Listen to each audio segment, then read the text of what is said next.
Hey, this is Scott from phasingplayer.com. This is the fourth and final part of my interview with Nate Hayden. If you haven't listened to the other parts yet, go check them out. They're on my YouTube channel, youtube.com/phasingplayer, or my SoundCloud channel, soundcloud.com/phasingplayer. And be sure to check out Nate's stuff at cave-evil.com, where there's a whole plethora of stuff that he's worked on and friends of his have worked on, and just a lot of cool things, books, music, apparel, all kinds of stuff. So go check it out, cave-evil.com. And at the time of this recording, there is a coupon you can use, COVID Crypt, for 10% off of your purchase. That's COVIDCRYPT. You use it at checkout. We kind of talked about the magazine games broadly. There's one more question I do have about the magazine games, and that's about Sea Evil. That name is super close to Cave Evil. Is that intentional? Is that meant to call to Cave Evil in some way, or did it just happen to be like a goofy name you settled on? Oh, it's a little bit, yeah. It's sort of like they're kind of like touching each other. But they're two different systems as far as games are concerned. But they're similar evils in there, like thread wise, it's I don't know how the name came up. I believe Matt came up with the name, and I can't remember. Yeah, it's a good name. It's like I say, it was like I said at the It jump. was just like, we got to do it. Yeah, we just got to do it. I think it was just like popped up, and it just was like, okay, we're gonna do it. And it was just, but there are similar things in that. So I think even one of the necromancers can come out in that one. So, yeah, there's the God, what is it? The like mini evil black wizard, necromancer. the mini black wizard, maybe. Yeah. So Yeah. the two worlds are a little bit like touching at each other. So Okay. but but the Halloween Nightmares definitely has like a logic to it, and so does the Cave Evil. But that both of just being like both studies of kind of evil and darkness, like they just have these like waves that kind of these little threads that kind of interconnect in them. And I think even in the wolves, there's more of those connections too. If I remember correctly. How did you come to work with Fangoria for Don't Let Wolves Eat Our Babies? Well, S. Craig Zoller is actually a pretty big fan of Cave Evil, and we went out and we were playing Cave Evil with him. S. Craig Zoller is the guy, he directed Bone Tomahawk, and his new in Drag Across Concrete, and Brawl and Cell Block 99. And he'd been a fan of Cave Evil, and we were playing the game with him, and he'd kind of just slightly mentioned, like, do you think you could make one of those games, but like the rules are like only like 5 pages long? and I didn't really know at the time. So I didn't really give him an answer. But then after a couple months of thinking about it, I was like, yeah, I think I could actually make it. I think I could make the rules about 5 pages. And then he hooked us into Fangoria, and it happened really quick, actually. And it was actually supposed to be in Fangoria, but I think they just didn't understand, like greater, like what we were kind of doing. And I think but so it just kind of became a print and play for them, which we were a little bummed out. We wanted definitely to be in the magazine, but nonetheless, we were like glad that Fangoria took a chance on something, like that. It was like this different, kind of a different thing. So yeah, it was fun to do. And yeah, so it kind of happened in that roundabout way, just through Zoller, and then kind of quickly into Fangoria, and then it went really quick after that. That's cool. Yeah, I was going to ask. I don't subscribe to Fangoria, so I was going to ask if it was in an issue or not. But it was supposed to be, and they were setting it up to be. But I think that they didn't like what, because I was telling him, I think I actually came up with a pretty good idea that it would be pretty cheap. I kind of understood how to make it cheap, and but I just think they came up with a good point. Like they didn't, if something happened, they didn't know what they could do. Like they didn't have a way. If so, let's say it didn't show up with like one game part. Like they didn't have like this sort of logistical way to solve that problem. Gotcha. So Sure. like Fangoria, I'm missing this one game part, and it was just kind of became more realistic to them that they had to do it a different way. So it just became a print and play. But we can definitely put that out ourselves if we have to. Is it something that's on the docket right now? Do you plan on selling a copy of that? I would definitely plan on it. I hope we're out of this kind of crap by Halloween time, but I think I would definitely like to put that out in a physical form. But yeah. So getting away from magazine stuff for a moment, we're going to come to World War III in a second. But before that, you kind of between Psycho Raiders and like Freak Face, you put out another Cave Evil product, Warcults. And were you like always intending to get back to the Cave Evil world, or was this sort of, hey, there are people that are really interested in Cave Evil, we can't do a total reprint right now, but we can do something else? So you kind of reacted and put out a spin-off. That's a good question. Like actually, we had to make that. I mean, it was for us in a sense. After Cave Evil Week, we just kept making Cave Evil stuff. Like we have like all this stuff we've made. We just have so much stuff of that, and but we didn't know how to put it out because it is very expensive to do. So I don't know, the way we play Cave Evil is in Warcults. Like we can play Cave Evil in this perpetual way where it never ends. Like we could keep going and going and going. And so we had to figure out how can we teach that? How can we really teach how we really play the game? And that like Warcults sort of came in that. We developed basically, I mean, Warcults to me was like the Mount Everest of game design for me. Like it was climbing Mount Everest, and it was very brutal as far as figuring out how can you create this system that goes on and on and on forever mechanically, and we did it like Matt and I figured out this way, and then Matt came up with like all these like path systems that you could keep modifying every character card. I mean, it's just insane. And like I don't know, like Warcults to me is I don't know. I love Warcults. I mean, like I said, I'm a fan of Cave Evil, so like it's just to play with those two systems together is, to me, my favorite way to play. So to answer your question, I think it was us though that really made that happen. We needed to do it for ourselves. It just was. We had to start getting it out, and I think in a lot of ways, everything that we do with Cave Evil is just really for ourselves in a strange sense. Like we have to get it all out because if we could die, it would suck to not have this stuff out and be dead. Like it's like, so that Cave Evil world goes on and on. We have like an entire map of it, and if we can make this map, then I think we can finally be done with Cave Evil. But, so when you publish the last Cave Evil piece, then there's going to be an obituary a week later for Nate Hayden.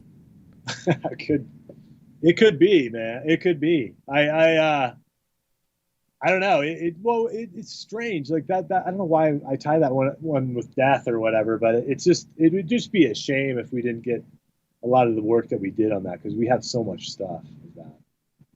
And it's just would be a shame if we didn't actually put it out, in like almost like an artistic shame on our part or something. Like it's like you can't do that much work and then not have it come out in a weird way. So Warcults seems it has a much higher focus on like counter density and counters on the map versus Cave Evil, which the original Cave Evil has such a high focus on hands of cards, decks of cards, that sort of thing. When you were designing Warcults, did you look at what Cave Evil was doing and say, we need to get away from this mess of cards that kind of litters the table? Or was it just sort of a natural evolution of kind of the system? I feel actually, I'd have to say I feel bad that maybe people don't understand what we what we did, because what it is really is this: it's just two different types of people. So to us, it'd be maybe like a RPG might be the guy who is going to be the wizard or whatever. The magic user is going to know all these spells, and he's gonna play the D&D differently. And then you have the fighter; he's going to go play that differently. So what the Cave Evil and Warcults are, they're the same game. They're just two different types of people. So and that's probably not very understandable, and I wish it was. It's just the problem is we're a pretty small business. I mean, we're like only 3 people, as far as a business. So it can become hard to be perfect with like publicity. Like some guy would probably have this skill in a business to be able to describe this to people and get everyone jazzed up about it. But for us, we're like so like exhausted by the end of a project that we have maybe a hard time to sell the project as much as we should, and we should get better at that. But it really is just 2 characters. Like you have the necromancer character and the warlord character, and the warlord character just doesn't need that many cards, and the necromancer is some guy that has the ability to have a lot of cards, and it's just simply 2 different characters. And we have a variety of other different types of characters, and you can, if you like to play the necromancer or the warlord, that's really up to you. We will play with all the people at the same time, so that can be quite daunting. But it becomes normal after a while for our own play. It's just kind of normal. It's just, you this guy doesn't collect cards, the warlord doesn't collect very many cards, the necromancer does, and you just can kind of play it in those ways. But yeah, it's entirely supposed to be a game you can merge or just play separately if you want to. It's entirely your own choice in that matter. If you were to reprint Cave Evil, which it sounds like that it's at least in the cards, again, knock on wood that this whole COVID-19 kind of subsides.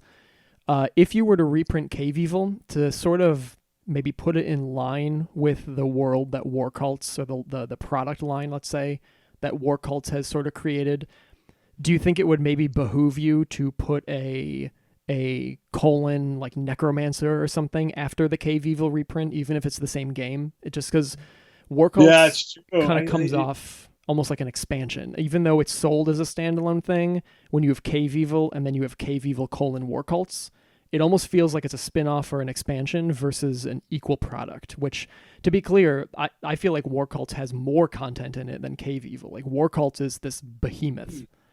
Yeah. It's just tough because you're absolutely right that the lingo of things is really important in the marketing of things. The best that we could do at the time is simply say, well, this can be standalone or merged together, and this may just be that this probably was due to the fact that we can't so easily make KV. So it's a little bit like we don't know if we can ever make Cave Evil again. So this might, like, Warcults may be the only other way that someone can get a Cave Evil like thing. So it's tricky in that way. Like someone, like, it'd be really neat if things were easy and you could have these sorts of lines all out at the same time and all this other stuff. But we have to we have to do it in this oddball way, and to where, well, what will happen when Warcults sells out? Because there'll eventually be no more of those, and then then we won't have Warcults. It's this tricky thing about publishing. Publishing is like a game, and is a very interesting game in itself, of how to make these things be available and keep them in print if you can, and if it's even in the cards. But I think the reason why those kind of seem separate, but they also seem expansion and oriented, is because we could not have Cave Evil out at the same time. So we have to be almost like, well, this may be the only way we can do it right now, and Warcults may be that only way that it is just right now. And it's just until we can, as a publishing outfit, figure out a better logistical way to do it. It's just going to have to be these almost standalones, but they're together. If you're lucky enough to have both, you can have the unification of both. So it just sucks. I wish it didn't have to be that way. You had talked at some point about maybe putting out a Warcults-esque version of the Necromancer character. Like if I'm correct, I don't have the box in front of me here, but I feel like it's maybe a Warcults was called like Carotid Corridor #1 or something. Yeah, it is. I think like we're gonna do this Carotid Corridor, and this is how it's gonna have to be. It's sort of like we have to, and it's got to be these issues, and the bummer is sometimes these back issues that you're gonna want will not be there, based on just finances and the way that the world works, as far as being able to keep things in print. It's tricky.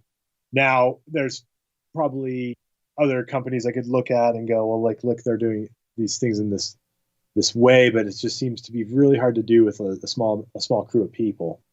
And so it seems like it's going to have to be like, well, this is, let's pretend Cave Evil is #1 or something. It's going to be like 1, 2, 3, 4, 5, and there may just be these times when these other big pockets aren't there, and so it's really hard. It's tricky to create a line of things that you may not be able to have these base things that everyone's going to want, and but you have, in a weird way, we have to just go forward in that type of way because we are unable to keep certain things in print, so it just, we'll see what happens. We'll see what happens. But I do feel confident. I was getting really, really excited about things. And then the COVID hit, and then we'll see what happens. The Corroded Corridor is going to probably be the way it goes. Just sort of these sort of standalone, but also sometimes just expansive stuff.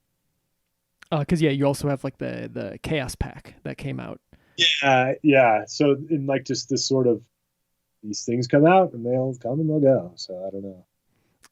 Why the change in box design for Warcults? It's a neat design. It's novel. It doesn't fit everything super well, and I know that there have been people on Board Game Geek that have had sort of like external boxes they've gotten for cards or for whatever else to kind of fit all of the Cave Evil stuff, and it's a position I'm in as well. I've got the Cave Evil box with the Cave Evil exclusive things, the Warcults box with the Warcults things, and then box with cards, and then a box with like maps and like cave pieces. Why the change to the Warcults style of box? Well, the box maker that we used is the guy. That's the people that made the Mushroom Eaters board. And when that guy left, like I said, Michael, the new guy came in, and I just didn't get along with him that well. And they were our box maker guys. I should actually go back and try to when I say I didn't get along with him, it's not like it was mean or anything like that. It was a chemistry thing, and it was just I just was like, okay, we're gonna have to go do something else for boxes now, and at the same time we're thinking about, okay, well, we want to kind of do these. We might even get these down to like almost magazine games. So we just sort of modifying how these are going to actually work. Like, how are we really going to do this? Like, if we're going to make this Corroded Corridor thing, and just sort of that kind of the that kind of popped up. I was like looking at different things at this printer house. There were these kind of things they can do, and this one type of things was like a box folder they had, and I just thought, I don't know. There's something I kind of like about this. I don't know. Let's just we'll try to go in this way. And I think if we could have it any way, it would probably just turn into magazine games and folio games if we could have our way. But I think that no matter what, if we made Cave Evil, it would always be a box game, and we're not really people to like update things. Like, we like that it was all in this one time period, and so we'd probably just print everything almost exactly the same, just to make it just the same in a weird sense. But I think if we look further into the Corroded Corridor, if it can get made and we can actually make that stuff, I think it's going to probably become more simplistic things, just more. But I see a use for like just one big supply box, like maybe just make some big supply box or some sort of way to hold all this stuff. But yeah, I don't know. This is sort of the fun stuff of trying to create a series of things, like you have to try to figure out all these different concepts, all these parts of design that you don't, that build up, what do you do after you make 4 of these, like 5 of these, so it's kind of that those types of questions. But yeah, if I had to guess, it will probably get more minimal if I had to guess. And I think that oddly the box folder is a step in that more minimal direction, although it is a little bit tricky to make those. That's kind of fascinating, considering it feels like the board game industry at large has gotten bigger. We've we just got a copy of Oceans recently from the guys that did Evolution and like kind of sciencey games. And I was shocked when that game showed up, and the box is like massive. It barely fits on a shelf, but the components inside are actually like, you could fit it in a box that's like 50% smaller. So I feel like a lot of companies are trying to either put more stuff in a box to make it bigger or just make the box bigger. So it's interesting to say you're trying to move towards the folio magazine size kind of almost across the board. Yeah, I don't know what I mean. We spoke about earlier. I mean, I love the limitations and stuff, and it's not that we would want to like limit Cave Evil or anything like that, or anything like in that line of thing. It's just that when I look at my game room and I have to really think about selling things before I can buy things now. And that was never some problem I had at the beginning, so I could keep buying and buying and buying. But now I got to think about selling before I buy if I want to bring anything new in. And I don't know if I'm the only guy in the hobby that had that kind of problem, but I just wanted less. I wanted less. I was wanting less. I don't know what it is. So you the kind of other, besides a magazine game, you've mentioned folio games, and World War III was a print and play originally, right? But it got put out as a folio game last year. Yes. So yes. Yeah, so that's it's interesting. It's a lot. It reminds me, and I think you might even say it in the rule book or on the website. It really takes notes from things like Axis and Allies or Risk, even a little more complicated than Risk, but that sort of like old school game master, Hasbro sort of war game. That's not trying to replicate a very specific period necessarily or be incredibly detailed with accuracy, but trying to give this sort of big overview of a world conflict. How did you end up going into something like that? Like, I know you sort of touched on that already a bit, that sort of conflict, that sort of evaluating of conflicts and wars has been fascinating to you. But how did you end up deciding that a like theoretical future war was the sort of product you wanted to sell?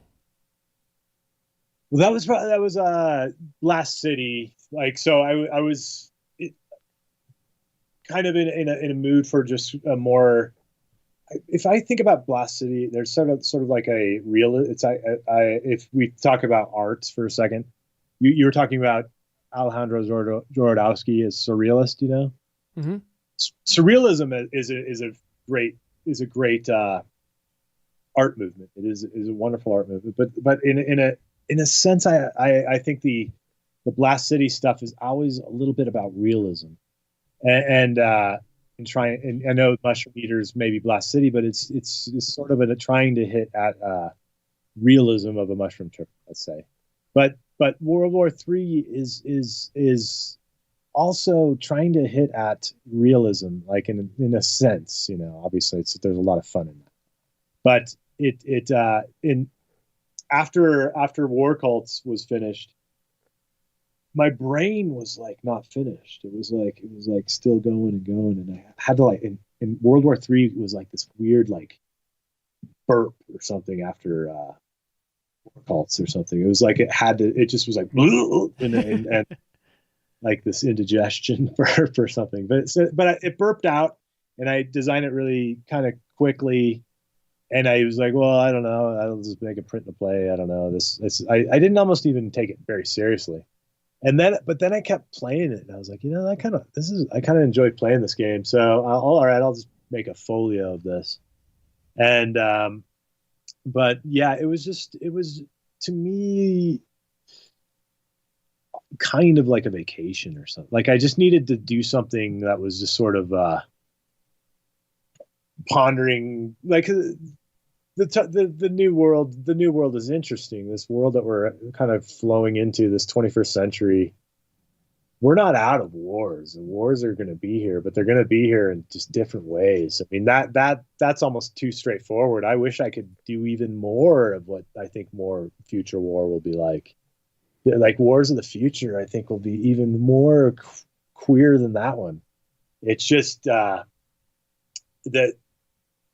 tactics and the human and power and things are just going to keep going on and on and on, and we're never going to be done with war in a sense, and so it's just trying to grasp at what is the current realism of war, and it was just kind of a fascination with that, and in a weird sense was a nice break after Warcults, because Warcults was a brutal time. I mean, it was a wonderful time, but a brutal time. You said that you would kind of like to explore the sort of future conflicts thing a little more, and you did say that this is the first game in the War World series. Do you have stuff that you think will fit into that series more, or was that just sort of an imprint you threw out just in case you wanted to expand on it later? No, we have these things that we've been floating around, and it may not just be me, it may be other collaborations or other people, but that people will tell me, will come up with concepts, or people will tell me some idea they have, and I'm like, that's pretty good. That would be a good one in that War World series, you know. So I don't know. I would love to do more of that. You know, I just never know what will be next, but there definitely are things. I think we're gearing up to our understanding of war and conflict. I think will just become stranger and stranger. I don't know. How was that going back to Eklund, his brother's game? How was his brother's game? His son? You mean Matt Eklund? His son. I'm sorry. His son. Yeah. Matt Eklund and Phil Eklund, father and son, or son and father, I guess the way I laid it out. Yeah. Does he more in that? Like, does he present? Because it's kind of like a utopia game. Yeah, you're talking PAX Transhumanity? Yes. Yeah. Yes. That is presented as a theoretical utopian future, whereas your game, World War III, sort of says, you know, in the future there might be these even more terrible, more kind of insidious, powerful wars. PAX Transhumanity suggests that the future has a utopian view, that all this post-apocalyptic Armageddon terrible thing that we see in the future, what if that's not the case? What if things work out for humanity and everything's cool? And so that is, It's presenting a utopian future. I have some thoughts on that game. Actually, a friend that's been on a handful of streams of Facing Players and helps out a lot actually with its technical side. The technical side of Facing Players, pretty much me and my friend Mike. And Mike has some thoughts about PAX Transhumanity's kind of view of the future. I need to reach out to Matt Eklund again. I've talked to Matt a bit. Matt's been great, and I need to talk to him a bit about an idea for a stream or a video or something, because I'd like to discuss the theme of PAX Transhumanity a bit more like in depth, beyond the gameplay of it, but more what is it trying to say about our current world and where it thinks we're going. But I guess in regards to war, it is a very utopian view of the future. Okay, I didn't know if there's any like kind of considered conflict in that or not. There's an idea, there's a mechanic called Future Shock, and some cards you will play, because all the cards are like kind of big ideas, like nanotechnology or universal basic income, or kind of broad ideas. And some of them have these little squares that you have to deal with that represent Future Shock, or they call it Future Shock. And it represents something that sort of spins off of that idea that the public might buck. So universal basic income, I can't remember if it has one, but a Future Shock for that might be the public sees us as giving money to lazy people that don't even want to work, but we're just giving them free money and they're contributing nothing to society. So you need to invest in fixing that idea as well as adopting universal basic income. So as far as conflict goes, that's about it. But actual like shooting people or dropping nukes or anything, that doesn't really exist that much. Interesting. Okay. Yeah, I didn't know. There's got to be people out there considering the tactics of the future. I don't know. Sure. I'm sure. Curious where to go what door to knock on. I think Joseph Miranda probably would have some things in that department. I should check him out. But yeah, it's just anyhow, it's that kind of thing fascinates me. I don't know. I just human conflict. Human conflict is fascinating. Kind of how it's evolved from ancient times to now, and considering where it might go is also interesting, because people will always have disagreements, and those disagreements can always, go beyond shoving somebody, and they can turn into, thermonuclear war across the globe. You're kind of always one step away from destruction, right? Be it personal destruction or global destruction, or it feels like we're always on the brink of something. It's interesting to consider. It is interesting to consider. And I think World War III is kind of an interesting look at that sort of thing. Well, it like you said, it's in some ways it's not super serious, but in other ways it is. It kind of walks a line, which I think also helps people engage with it and cope with it a little more. Nuclear destruction is hard to fathom, and so putting a little bit of humor or surrealism on it, I think helps digest that just a little bit. It's, you're sprinkling a little salt onto something that might otherwise be kind of bitter. Yeah. It's a horrible topic. I mean, in the reality of it, it means we've failed in some sense. But that I think in that sense, that's what fascinates me about it, is that actually, World War III is a choice, basically. Like if we got into it, it's because the choice was bad. Something happened, went wrong, and we could probably name a few, but it's like one of the ultimate wrongs, that we could consider. And like as a human race, we have these odd, weird ways that we could actually commit suicide now, and it's terrible to consider this, but like I tend to think like you have to consider these things.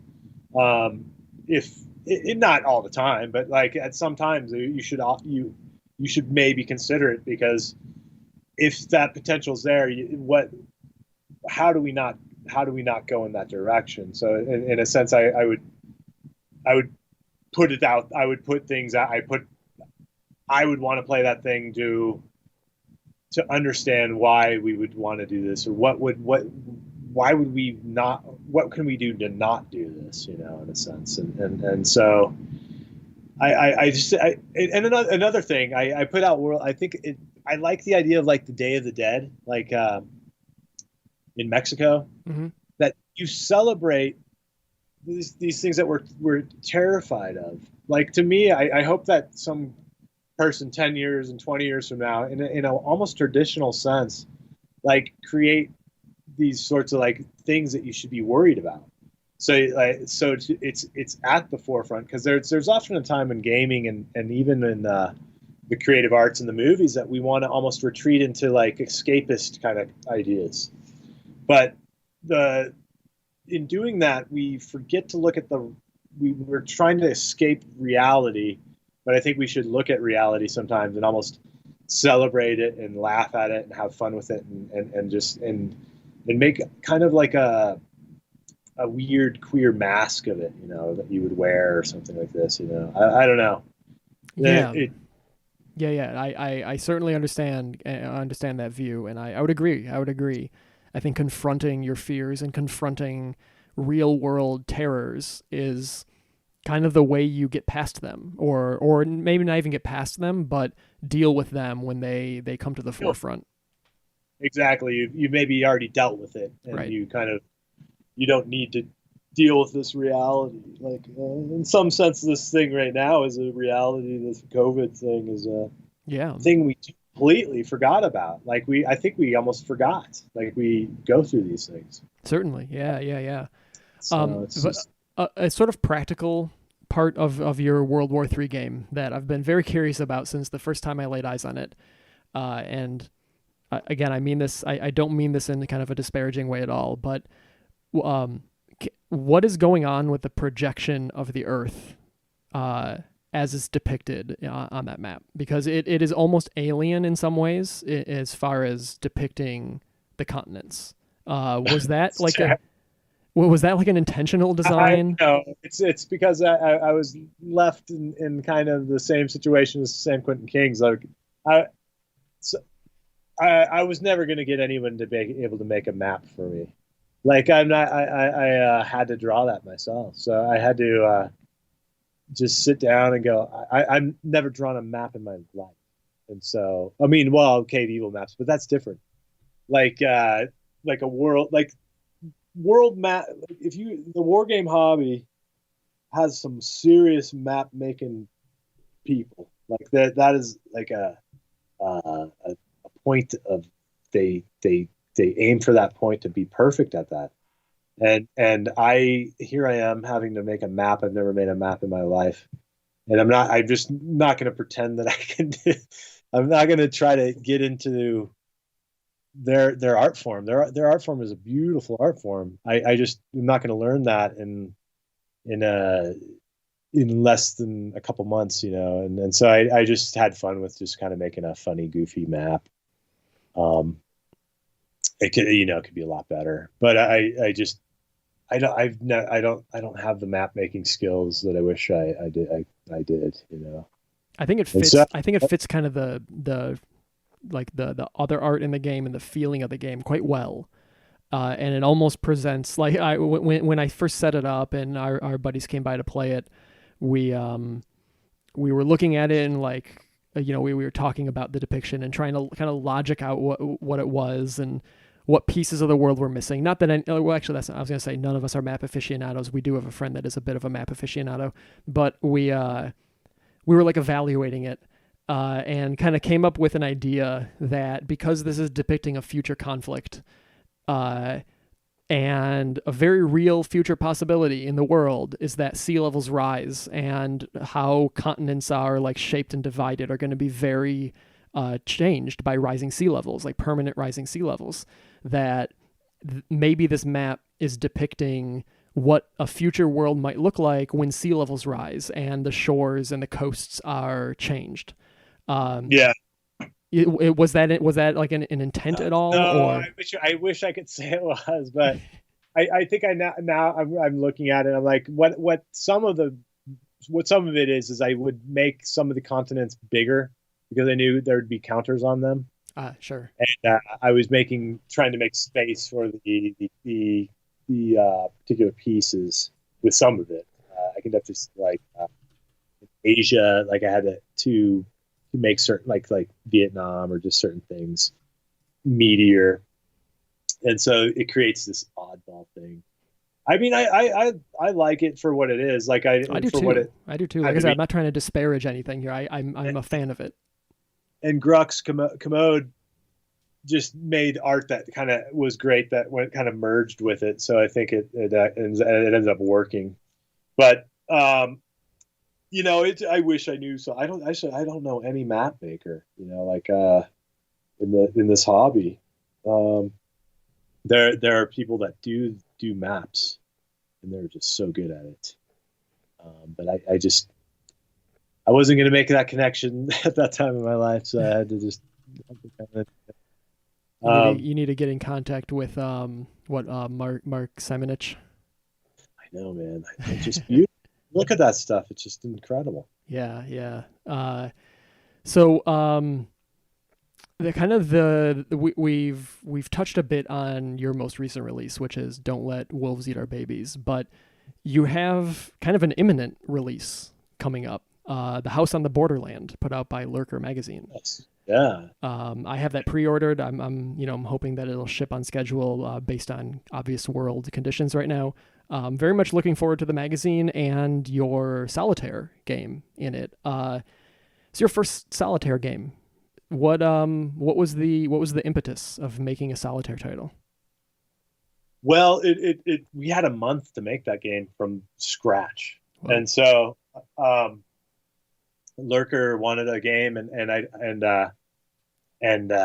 were like, man, that'd be pretty cool. We can make it, and they told us about a month out, and I don't know. We came up with like three different ideas, like we were tossing them around, and then I suggested one to them, and it just was going to be too costly. Like we were going to have to do counters, and the counters just were way too costly. But we'd just done the Fangoria game, so we just did the standees, the foldable standees for that. And I said, well, you could just do these standees, and we could just do a different game.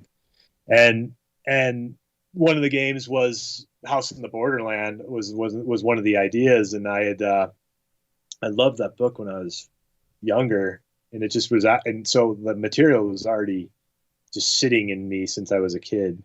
So I just could see how you could do this, and then being a month, I was like, well, it's basically the story is basically about one guy. I mean, there are his sister is in there and his dog, but so I was like, well, it's a solitaire theme. So I am not a player of solitaire games. I really don't. I've played a handful, so I don't know what's good about solitaire games. I don't know what's bad about solitaire games. So to a solitaire player, I have no idea what I've made. So I have no idea what it's gonna be, if it's good or bad, because I know that's actually I think there's a big amount of people that are solitaire players. So Absolutely, there are. Yeah. I just went with what the material of the book, and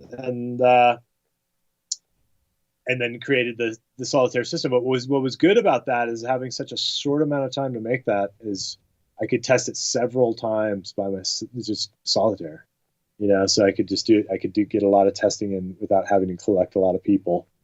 And but then I was able still to get a couple other people to play at solitaire, and it seemed to work. So I as far as how it compares to solitaire games, I have no idea. But I had a really fun time with that game. I'm actually excited to play that game. I don't know. I can't tell anything about it if people would like it or not like it. But I had a fun time making it, and to me it was pretty good. So we'll see what happens. Yeah, I'm excited to get it into my hands. It's kind of showing up at a perfect time. Again, assuming they don't have any issues getting it shipped out, but it's kind of like a perfect time for solitaire games at home right now, right? So Yeah, it's a weird, strange time. If it again, something could happen though. sure. Um, Yeah, last I I'm saw they were looking to ship it next week. So oh, we'll see. Yeah. yeah, But yeah, yeah. I'm looking forward to it, and there's a fair chance I'll end up making doing like a little stream of it or something at some point. So Oh, cool. Yeah, I'm gonna try to do a tutorial too because I have I when doing the rules in the way that the movement of like the dreams. I don't think I was able to do a good example in that because I had just such little space left. mm-hmm. So I'm going to try to do a little tutorial to explain how that mechanic works. But Cool. otherwise, I think it should be pretty straightforward. Cool. Yeah, yeah, like I said, I'm looking forward to getting it. I'll keep an eye on for tutorials you might put out. But yeah, so that I think we've gone through your entire catalog. I would hope in the amount of time we've been talking, we've gone through your whole catalog. Oh man, thank you, Scott. No, it's good to revisit these memories. Actually, it's been a long time. Yeah, I do have a few general questions I'd like to talk about just for a couple minutes. Oh yeah, if you're up for it. yeah, yeah. Most people, I'm sure just about everyone listening to this will know you through the games you publish or cave-evil.com. What do you do outside of board games, like professionally? Is this your full-time thing? Do you do other stuff? Sometimes it does okay if I don't have things going on. I have to get odd jobs and stuff like this. So, it does come up with some amount a year. So to make ends meet, I'll have to do odd jobs here and there if there's like kind of a drought or something like that. Sure. Um, but yeah, it's something I can probably get on and then get off if I have to. So Sure. Nothing stable. I've actually tossed around just making the publishing more of a hobby and the jobs more stable. It'd actually be probably smarter, But it always just seems that I can make it work in this strange way. So we'll see what happens. I had told a couple people I was going to be talking with you, and they had some questions for you. So I'm going to throw a couple of these your way. They kind of tie into this a bit. Kyle was asking, what do you like about your current publication situation? And like, what do you feel like you face any unique challenges with your publishing model that maybe changing it would like kind of alleviate some problems you face? It would Like going to like a print on demand model or something like that. Oh, print on demand model. I've tried print on demand, and I've tried.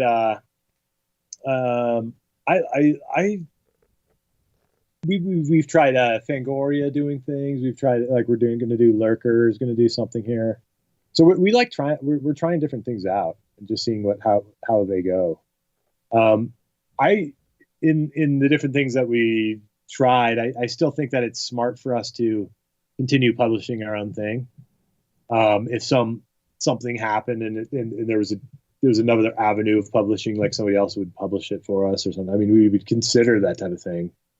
But it seems like publishing your own thing might be smart in these days. It just seems that way. I don't know. Okay. Do you ever receive like submissions from other designers that want to publish things through Blast City or Emperors? We haven't, but it's not as though we would never do that. Like if someone wanted to ever send us anything, we would definitely look at it. I think there was a time that we just couldn't consider that. Like I felt I really liked Ferox and those guys from Craft Fair. Yeah, Craft Fair. I'm glad they're doing their own thing, but like there would be this thing in my mind that'd be like so cool to like put out stuff by them. But at the time in our lives, we were trying to figure out just how to even publish things. So, but as it would go, like that would be so cool to do that. But at the same time, they may just enjoy making their own thing anyway. So it's just it's it can work. They may like it, or they may like just making their own stuff. So I don't know, but I was talking to Harold Anuxon. He just came to town, and we were playing some games, and I, I would like to put some of his games out if it's at all possible. It's just it's a matter of doing a lot with just a very few people. We only have just Matt, Johan, and I really, and Grux helping with art. So it's. But actually, there's been more people like Victoria Shen did a lot of the art on the upcoming House on the Borderland, and her work is great. So I mean, if things can go in that direction, I'd love to put people's stuff out. It just hasn't been realistic, and it's becoming more realistic though. As far as also like publishing, because you sell things from other like designers. You sell RPG books, you sell music, you sell all kinds of things through Cave Evil, caveevil.com. And Trevor asked specifically about Hypergrid and how you got to kind of distributing that. Do you have any kind of insight as to your relationship with the designer? Yeah, no, that guy's from Czech Republic. That's John from Czech Republic, and he was the one who wanted to put out Cave Evil, and it's his design, and just I don't know. I love abstract games, and when he said he had an abstract game, and I just had to play it. So I don't know. I really liked it, so I thought maybe just put some in the store. Did you end up like buying a bunch of copies from him and then you just distribute them, or how exactly does that come together? Yeah, this is the one bummer about foreign shipment. It's incredibly expensive. So it's just we wanted to bring some here, but it's really is hard to do a lot. We can only do it's hard for both of us to do it. It's hard for him to do it, and it's hard for us to do it in just financial senses, of shipping and so on and so forth. But I when we do have the opportunity to be able to sell these games and they can come from other countries, we definitely take those when we get those chances. For instance, all the RPG stuff from Melsona is from the UK, and we try to get those whenever we can, if we can. But it's costly, but I like this idea that it would be really cool if there could be these printing houses that are just printing them out there, and the publishers are just taking them right there. Would be great for everyone, because the cost that we have to boost up of the cost of the game can be kind of outrageous sometimes. Yeah, I browse your website on occasion, or I get emails from you about stuff you've put on the store, and I'm always surprised at how much like foreign stuff is populating your store. Some very cool stuff too. Yeah, like cool RPGs. There's like a book of like fantasy fungus up there right now that looks very cool, and like it's fascinating to me how much stuff goes up there beyond just Nate Hayden games. And I feel like it's opening up a whole world of things to people that might, they might hear of Cave Evil, or they might hear of Psycho Raiders, and then they can go to the website to buy it and then see this whole world of other things that can spark some interest, spark some imagination. Oh, that's great. Yeah, no, I get there are so many great artists out there. It's just if people can see them, then that's great. I'm hoping they're finding them. The RPG world is filled with just so many cool ideas. It is, yeah. I'm a big AD&D fan, and I feel like there's a lot of stuff these days that is like spawning off of advanced Dungeons and Dragons, like the old first edition, second edition stuff. There's like a whole revival of those sort of old school RPGs, and things sort of being inspired again by those games that came out in the 70s and 80s. Yeah. Oh yeah. But then they're like adding like these cool like future sci-fi kind of concepts to them. Yeah, and just yeah. oddball things like that. Like you said, the mushroom book is just, it's delightful. Yeah. Just a book of fake mushrooms. It's fascinating, yeah. Yeah. How do you feel about the aftermarket prices of a lot of your games? I know that you say it can be hard to keep stuff in print, but so much of your stuff commands hundreds of dollars on Board Game Geek or eBay or wherever else. Do you ever like look at those things and think, I feel bad that people are having to spend so much money, or you've kind of said before that you're okay with letting things sort of fall by the wayside? Well, I can't. It's for a lot of reasons I can't like address the problem with that, and so I feel bad. I mean, I when I see something really, it's like really expensive or something like that. It's nothing. There's nothing I can do about it in a sense, and so I have to just kind of move on. I have to just go forward and hope that I can maybe make it again. But if it's not possible, there's really nothing I can do about it. And so, I guess I don't really have a thought about it. I just see it and I'm like, wow, that's wild. And I wish I could. Some of these things I wish I could put out again. Like certain things, like the mushroom eaters. It's such a tricky thing to make. I could. It's very hard to even put on my radar to think that I can make it again. So I just have to live with the fact that the aftermarket price is going to be what it is. But if it was in the cards, I would definitely make it again. It's just not in the. Do you still play War Angel at all? Here and there, yeah. You had expressed at one point that getting like a set of War Angel was kind of a big deal to you at one time.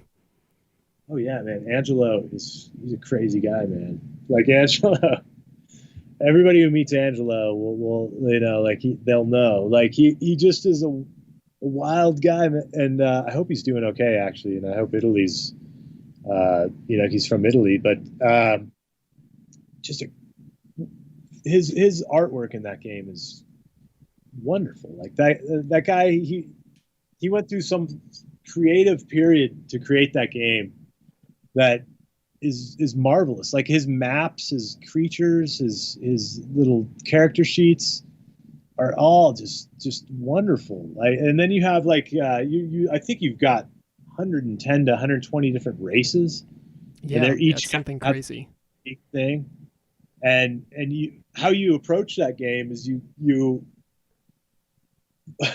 well, you have to talk to him, and he'll like try to sell you all these different things, but you approach it by like your favorite races. You just kind of look at that back thing and you're like, oh yeah, I gotta have this, I gotta have that. So it's like a little bit like almost like Garbage Pail Kids, or like those old muscle kind of monsters, where you're just like, you're so blown away by all the different muscle creatures and stuff, and you want them all, but you can't have them all. So you're like, oh, okay, I'll take that one, and I'll take that one, and I'll take that one. And but as far as artistically, I just love that game. What he's done is just marvelous, because it's one guy did all that. Just that's crazy. It's amazing. Yeah. And there was a video online of you back in 2010 doing the worm at MagnaCon. Do you remember this? Yep. That was for some charity thing. Yeah. What? I was curious, what charity? Like, what were they selling raffle tickets or raising money for that made you end up doing that? It probably was a community center, because it was in a community center. So I would imagine it was to raise money for that. And that community center was a great place to game, so I had to do the worm for it. So. It was a very good worm. It was very good form. Well done. Yes. And last two questions. Do you like the publishing side of the business or the designing side more? Do you like kind of helping other people get their stuff out there, or do you like really, getting your nose to the grindstone and creating something wild like Warcults?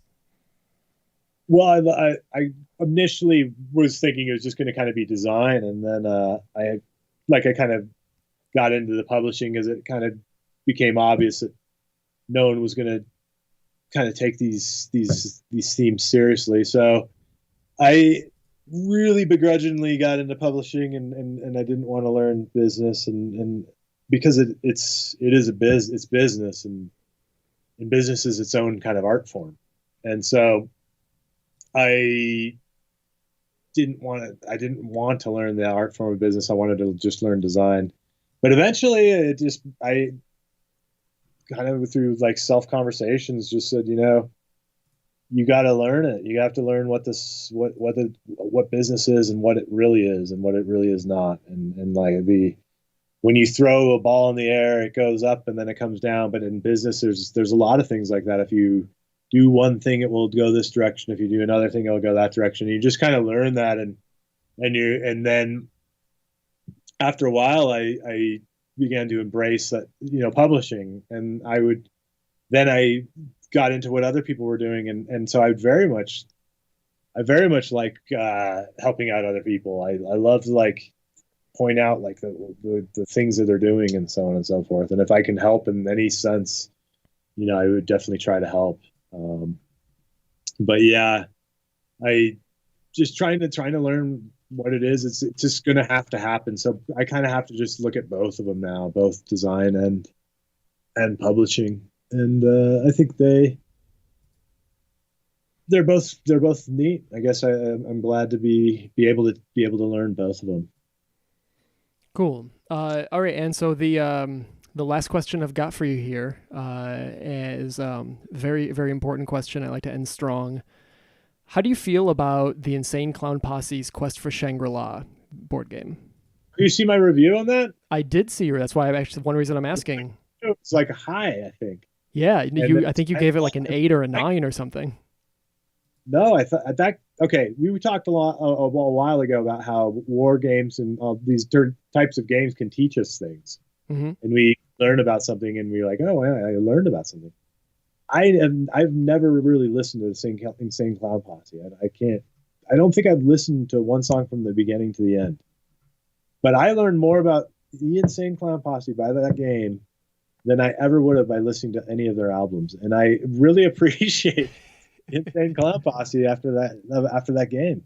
I got into into kind of what they were about, and in a sense, that game kind of probably, I don't know, they probably just hired somebody to do that. I'm not sure how they, but I think that they're really into the games. I know Matt Brinkman sold them a Dragon's Lair, original Dragon's Lair arcade game. Oh, no kidding.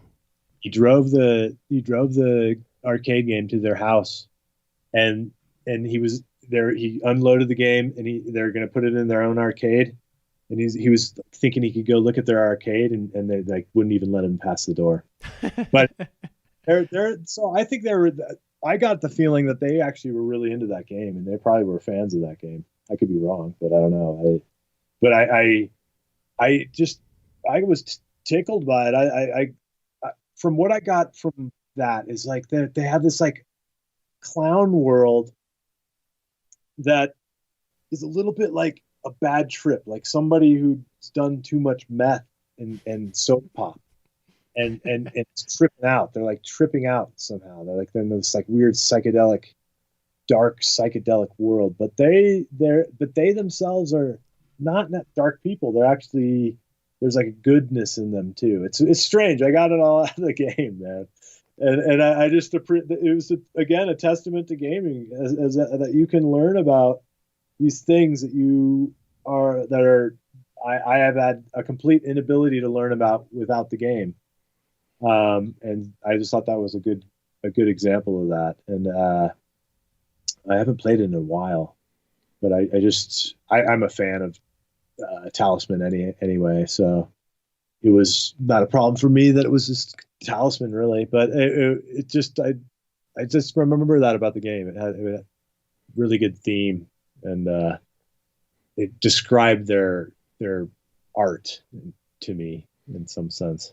Yeah, I have this. I'll also clarify. I am not an ICP fan. I have this sort of fascination with the ICP culture, like the Juggalo culture, and I sort of stumbled across this game years and years and years ago, and I really want to get my hands on a copy. I do not own a copy. I've seen a copy. I've touched and played one, but I've never owned one, and I would love to.